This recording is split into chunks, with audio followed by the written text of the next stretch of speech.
We're considered the apex predator, but only because like smaller animals can't feed on us because of weapons and stuff, right? The lion does not feel guilty when it kills a gazelle, right? You do not feel guilty when you squash a fly. And I think that means something. Oh, yeah. Like I said.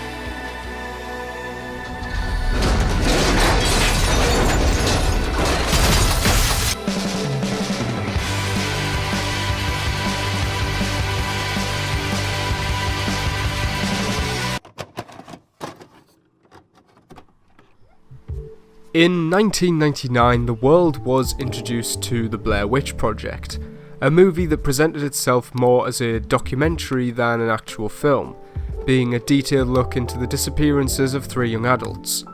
Needless to say, it certainly grabbed people's attention, many of whom believed the found footage in the film to be real, and therefore became fully immersed in the subject matter of the film. This level of immersion had never really been achieved before, but with home video cameras becoming more commonly available, the movie seemed like something you could have filmed yourself. It gave the illusion of being real, and so the genre of found footage was born. Now, found footage has its pros and cons. Of course, the idea of found footage allows for a lot of cutting corners. Shots don't need to be planned, edits can be minimal, and it allows the audience to be put even further into a protagonist's shoes, and experience everything in a scarily realistic way. However, it had its flaws. Something I've noticed with found footage films is that the attempt to be realistic ends up removing any memorable shots or cinematography. The whole film looks the same. The colours are dull, and there is always a lack of a memorable soundtrack, since this would break the realism. Of course, there's the age-old debate asking why the protagonist feels the need to film everything, and who is actually editing all this footage together. But I think those are just tropes that need to be accepted at this point. Yes, it makes no sense, but that's a method of storytelling that's being used, and you just need to have some suspension of disbelief. Now, since 1999, there have been several attempts from movie studios to reclaim the lightning in a bottle that the Blair Witch Project was, with very little success. Now, 2 decades later, it seems like the craze may be beginning to simmer down, and so I feel like now is as good a time as ever to look at what I believe to be one of the best films in this genre, alongside 2008's Cloverfield, that being Josh Trank's 2012 film, Chronicle. From the get-go, Chronicle has some major benefits that put it above other found footage flicks.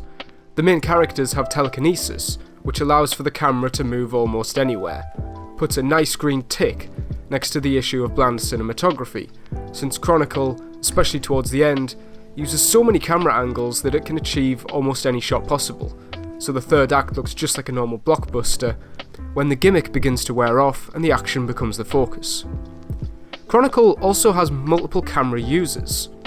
Both Andrew and Casey use cameras throughout the film, which allows for multiple locations and perspectives to be shown at once, which definitely helps with the storytelling. One complaint I found when researching this video is regarding Andrew's first camera, which is seemingly destroyed when the group go down into the hole and gain their superpowers, which is then replaced with another camera, which begs the question, how did we see any of the original footage from the first camera? Whilst I don't have an official answer for you, I can speculate this was done on purpose, and this is not actual found footage that someone pieced together, but simply a means of telling the story, especially present at the Space Needle in the finale, when Andrew takes all the phones of the onlookers and keeps them hovering around, allowing for multiple perspectives, but without any explanation of how we're able to see through all these devices when they will be supposedly dropped and destroyed. An interesting note when rewatching the film is seeing the subversion of expectations through the story, which is told through Andrew's camera. However, Andrew is not the hero, Matt is. In fact, Matt even makes a point of saying that he has swapped roles with Andrew, and began filming at parties, which is something he greatly discouraged at the beginning of the film. But this represents the swapping of protagonists, as Andrew begins his descent into insanity after the party scene. Of all the characters in the film, it's interesting that we don't see Steve ever use the camera. He says that he's unable to levitate it with his powers, but also we can gather from his popularity at school He would rather be in front of the camera compared to behind. I feel like this also creates more distance between Steve and the audience. The camera is almost used as an internal monologue, since the camera captures the small phrases and words the user says to themselves that no one else would really hear, making them feel more relatable and human. However, with Steve, we only really get a basic explanation that his parents have been arguing and that his mum may be cheating, which doesn't offer much insight into how Steve feels about the current situation. And this information is only available on the extended edition of the Blu-ray. Steve only really uses the camera at the party to briefly catch Andrew's slip-up, and he is promptly killed in the scene after, just as we see him use the camera and look directly at us, the audience. I'm going to go on a quick tangent to talk about how dark this film gets, and it's brilliant. This was Josh Trank's directorial debut, and on a $12 million budget, and a frankly great screenplay by Max Landis. Oh god. Now 12 million may sound like a lot, but it's a micro budget compared to most blockbusters that go upward of 200 million. So I don't think Fox were too worried about profits, therefore Trank and Landis were allowed to go all out with the mature themes of abuse, outcasts and social disorders. There was, however, some restraints made which really disappoint when you see what was meant to happen. In the scene where Andrew's dad visits Andrew in the hospital and blames his son for the death of his mother, Andrew naturally snaps against his abusive father and destroys the hospital room.